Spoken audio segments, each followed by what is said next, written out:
Here's a lesson in life. They say, don't do this here.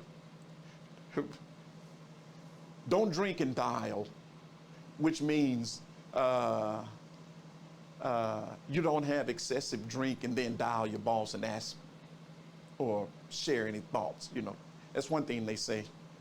Dog, I just forgot where I was going with that because I thought about a story that somebody did that and they ended up losing their job. There were some things in life, but they say don't do. And one of the things, never betray a good friend. Never give up, never underestimate friendship. Oh, let's stick right there. Watch this here. Friendship. I said I was going to talk about it, and I did, but I said I wanted to back off of it. But let's go back to friendship again. Friendship is like gold. Friendship is like gold, like money, currency, wealth. It is one of the values of life. Well, valuable. It is one of the valuables with an S in life. Now, let me tell you something about friendship. Always do this. If you get a friend, hold on to him or her. The person. Maintain that friendship because they don't come often in life. You're going to learn to trust to a certain extent, and then you're going to be guarded. You're going to be like, I have to, I don't want to put my feelings on the line and be hurt, So you don't want to go down that line. And right there, I'm going to pause and come right back. When you start developing yourself and you start becoming really good at something, you're going to feel a sense of loneliness. And here's what I mean. There are going to be times where people are not going to be in your circles when you're doing things to develop yourself. You're going to be lonely. Like, say, for example, a person that wants to go to college. A person that's in college. We'll start there. They may have to stay up late at night. And when you start improving yourself, and this is part of your personal improvement, when you start improving yourself, like going through the lessons and developing your mind and doing your homework and all of this stuff, you're gonna want to get into a state of mind where there are fewer distractions. And as you start developing yourself and going further up in your development, that loneliness is going to increase. But it's a good loneliness. Don't look at it as a bad loneliness, because when you hear the word loneliness, we normally attribute that to bad feelings, but that's not. You have Buddhist monks that, they thrive on loneliness because it gives them a chance to get into their own thoughts and find a comfort there without any distractions. But as you get into that loneliness, remember that it is only going to be temporary. Like, say, for example, you're in school, you may make a commitment for 2 to 4, 6 years, 8 years. It depends on if you want a PhD or something like that. You may spend a lot of time, doing research, a lot of times on your own, reading and writing, doing different things, and you're not going to have time for people because you have to make a sacrifice for those people. In not being around those people, because you're going to be on a totally different distraction or a totally different wave. And when I say, that's not a good, clean way of putting it. But you're going to be in a development stage, and not everybody's going to be in that development stage at the same time. Now, if you're going through a program, like, say, for example, you're going through college with someone, and you both agreed. Imagine, okay, you have a best friend, And whether it's in elementary school, junior high school, college, or anything, and you're going through the same classes, you're doing this together, there's a less loneliness there because you're both doing the same things at the same time. So there's a similarity. And not everybody's going to be there doing it at the same time. Like, say, for example, when you need to study, there might be someone, like a friend, there might be someone that says, hey, let's go do A, B, C, and D. When you will say, you might say to them, well, I'd like to, however, I've got to study, So you're going to make that sacrifice, and it's going to breed a certain level of loneliness. So don't feel like that's a bad thing. That's always a good thing. All development is going to require a sense of loneliness, but take that as you may, but always keep in mind that you're going to need that time if you want to do it the right way. And whatever you do, don't compare your life to anybody else. Absolutely never, ever do that. Because you're going to look around one day and see people who are successful. You're going to see people who are less successful. And don't compare your plight to them. You're going to be on your own trajectory, and just ride that wave as it is. Don't compare, because you're going to have. Okay, here's an example of comparing yourself to others. One day you may look and say, they have a Harvard degree or a Penn or an Ivy League school, Columbia. They have a different type of an education. And then you may look at someone who is not well developed in that, they didn't even, hardly make it out of high school. And when you have a conversation with them, it's, not the same as if you had a colleague who was on your same mental level or same level of education, I should say, because your mental level has to vary in circles that you are swerving in and out of with people, and be kind to them. But as you do that, I was talking about comparing yourself to others. Don't compare yourself. Your drive has got to come from within. I mean, it's got to come from within you. Don't let any distractions make you think that you failed at something because you didn't accomplish it at this moment. Here's an example. It may take someone 4 years to finish a degree. It may take someone 5 years to finish that same degree.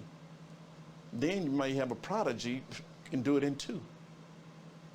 But don't compare yourself to the person who does it in 2, 4, or 5, whichever one depending on you and however long it takes you. Don't compare yourself to them.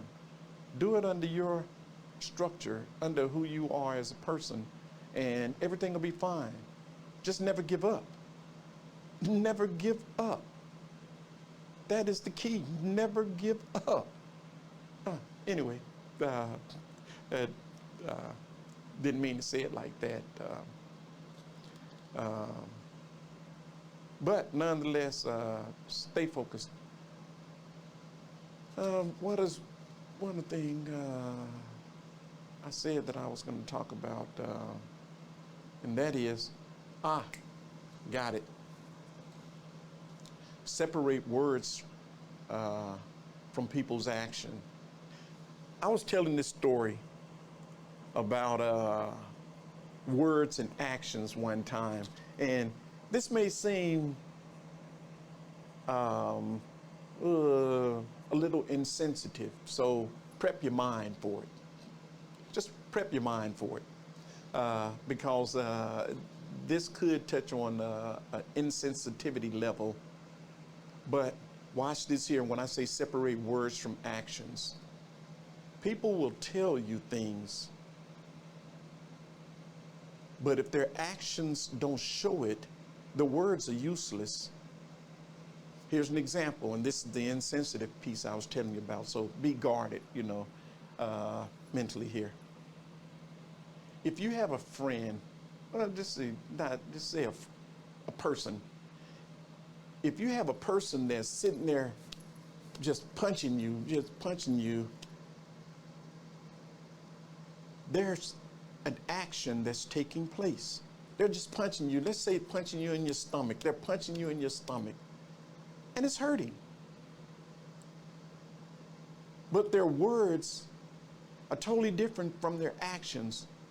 They're saying, "You're my friend, you're my friend. I love you, I love you." But their actions are showing one thing. They're causing pain. But their words are saying, "I'm your friend, I'm your friend. I care about you, I care about you." But their actions are causing you pain. So you see how you have to separate words from action? Somebody can tell you one thing, but if they're showing you something differently, you have to measure them by their actions. You have to totally measure a person by their actions, not just their words. But I'm not saying totally abandon, words or throw it out, but I'm saying that you have to take both into consideration. Somebody tell you they love you, but they're punching you in your stomach, they're not showing love. So keep that in mind, that it has to be, they have to coincide with each other. The words have to coincide with the actions. So the two have to be congruent. I think congruent is the word. I haven't been in trigonometry in a while. But yeah, they have to go hand in hand. That's a better way of breaking it down. They have to go hand in hand. The words have to go hand in hand with the actions. So please always look at someone's actions and their words to make sure that they do. I'm going to go back to the one where I say mirror. They're mirroring each other. The words are, the actions. I care about you. The action is they help you. You know what I mean?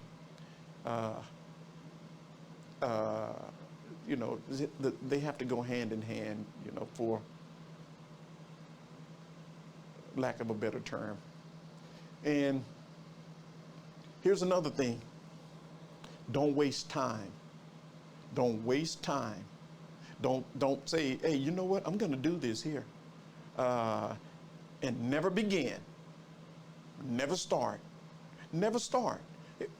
I'm going to do A, B, and C, but you never get started. Don't waste time. We only have so many years, in order to fulfill anything of a destiny. And if you say, "I'm going to do something," and then, it's 20 years later, 5 years later, 6 months later, and you still haven't done it, you're putting yourself behind the 8 ball at that point. Don't do it. So don't waste time. Time is short and time is valuable. And you look at a lot of, I read a lot of stuff, not a lot of stuff, but one of the guys that I have read some things on is Warren Buffett. Warren Buffett is I think they call him like, what is the Oracle of Omaha. That's it. Almost came out with the word wizard, but no. They call him the Oracle of Omaha. And Omaha that's where he lives, Omaha, Nebraska. But they call him the Oracle of Omaha. And he was talking about time and time being money. And I was just talking about don't waste time. And he mentioned once that a lot of unsuccessful people or people who don't accomplish some of the things that they hope to, it's because they don't utilize their time correctly. So make sure that you hold yourself accountable for the time or your time management, because only you can be accountable for that. So keep in mind that it is important to not waste time. I've got something for you. Here's one. And that is the beauty of things, finding beauty in things. And I'm going to talk about Picasso, and I'm going to make this real short and to the point. Now watch this here. I'm sitting here looking in this book of art one day. I'm at the library, and I'm sitting at the desk there, and I flipped open this book, and it's an art book. And I'm looking at this, all of these different drawings, you know, impressionism and all of this stuff, right? But I'm looking at this here drawing by Picasso. And he was, you know, he is, not was, he is, even though he's no longer among us, he is still considered like a great artist, and people clamor for his works that he created. When I first looked at it, I was like, it looks like just a bunch of three-dimensional type drawings, and I couldn't get it. And I looked at it and I was like, there's nothing fantastic about this. But beauty don't hit everybody at the same time. I stared at it, I looked at it, I flipped pages and went through all of these different art formats, or drawing styles, or painting styles, or art forms. Looked at it again, and I'm talking about, you know, not just that day, months, over the years. All of a sudden, I began to develop an eye for art. And all of a sudden, I could see things that did look beautiful. And revisiting Picasso one time, all of a sudden, it was like the light bulb went off. It's like all of a sudden, I see things that people who are critics of works, who are good at looking at these things, you know, they turn off that analytical piece and turn on the artistic art form in their brain. All of a sudden, I began to see things. And all of a sudden, I began to see the beauty of some of these art pieces. And I'm looking at The Night Watchman one time, which is Rembrandt. I'm looking at The Night Watchman, and all of a sudden, I see exactly what that guy saw at that moment he was drawing it, or painting it, I should say, or creating it is a better way of putting it. I saw exactly, not just the people in the picture, I saw the moment that he was trying to capture. It was, I mean, it sounds so cliche-ish, but it was like an art of beauty at that moment. It was like I saw what they saw, all of the other critics saw. I saw what the artist was doing at that time. And I'm telling this story in that I was talking about the beauty of art. Every now and then you have to slow your brain down, slow your mind down, and take a few moments to appreciate some of the different aspects of life. And I did that with art one day, and it changed me. It changed me. I have an appreciation for it now that most others don't. I'll leave it at that and say that I'll see you on the next episode. Talk to you.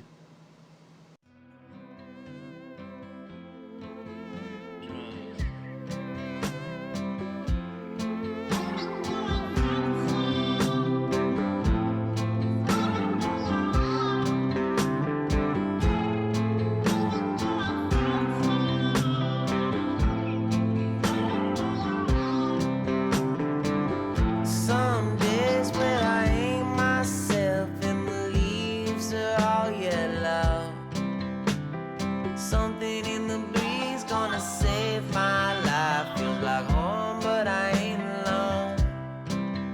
Cast my sails and we'll head till we can't turn back. We're drifting now, can't hold me down.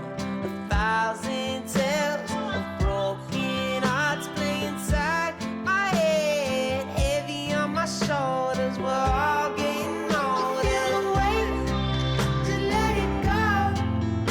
Like a kid in the lane, you can lose control. How the waves, they come and go. There'll be highs, there'll be lows where the flowers grow.